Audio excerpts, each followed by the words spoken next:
Bonjour à toutes! Aujourd'hui je vais vous montrer comment je m'y suis pris pour appliquer les patchs que j'ai reçus à tester de la part de la boutique Nails. Donc il s'agit là de mon protocole un peu personnel qui n'est pas franchement ce qui est marqué sur la notice. Donc j'ai commencé évidemment par choisir un patch adapté à la largeur de mon ongle. J'ai galéré comme pas possible avec les ongles longs à décoller l'arrière, puis l'avant. Et je vais ensuite les appliquer le plus gentiment possible sur mon ongle.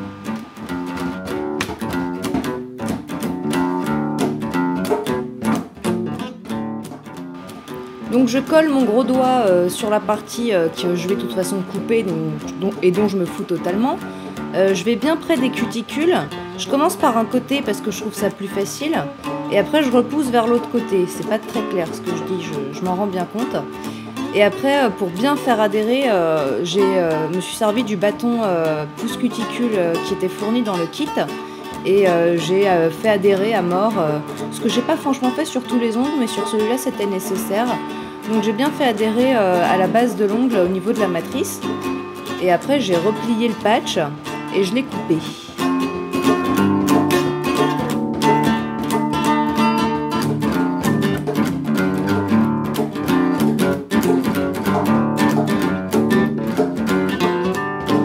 Alors c'est là que les Athéniens s'atteignirent. Au moyen de la petite lime également fournie, et une fois qu'on a replié le patch sous son ongle, on lime un petit coup normalement et bim, le bout, l'excédent se détache très gentiment et le patch est collé nickel.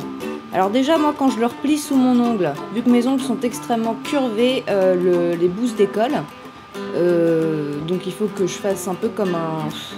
Je sais pas, j'ai pas réussi à faire ça.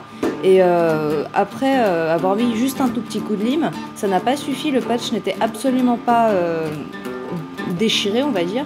Donc j'ai continué à limer encore et encore et encore. C'était vraiment une étape bien plus longue que ce à quoi je m'attendais. Et ceci dit, j'ai vraiment essayé de le faire correctement et le résultat était plutôt nickel. Donc je ne regrette pas d'avoir fait comme ça. Et soit dit en passant, j'ai employé exactement le même protocole de pose pour les patchs bling. Donc je ne vous ai pas fait une deuxième vidéo, ça aurait été légèrement redondant. Et on préconise pour les patchs bling en général de découper avec des petits ciseaux l'excédent. Ce que je n'ai pas fait parce que je n'ai pas de petits ciseaux ici. Et deux, je sais pas, j'ai pas eu envie de le faire, même avec des ciseaux normaux. Et ça s'est très bien passé avec la lime, ce que vous verrez très prochainement.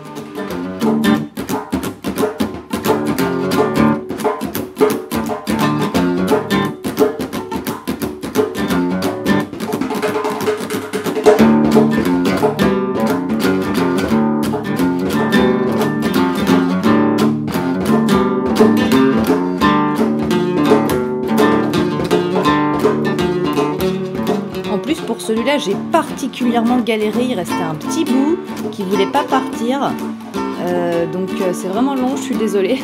Ça vous permet d'admirer les dégâts assez gigantesques qui ont été causés par le gel sur mes ongles naturels, et notamment sur mon index gauche. C'est un véritable massacre, c'est pas très joli.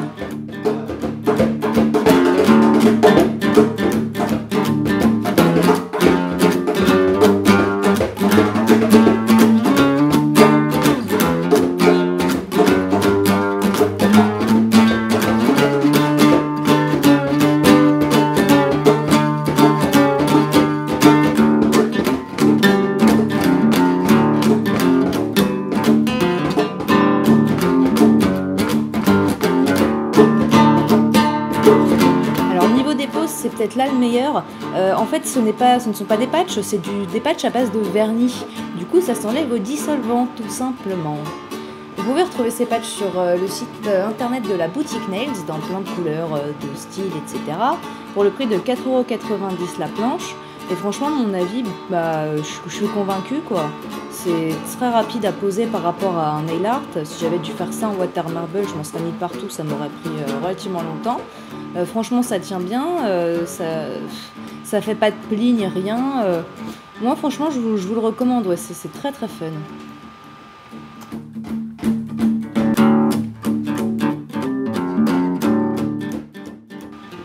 Voilà les filles, la vidéo est terminée, j'espère que ça vous a plu et je vous dis à très bientôt ici ou ailleurs.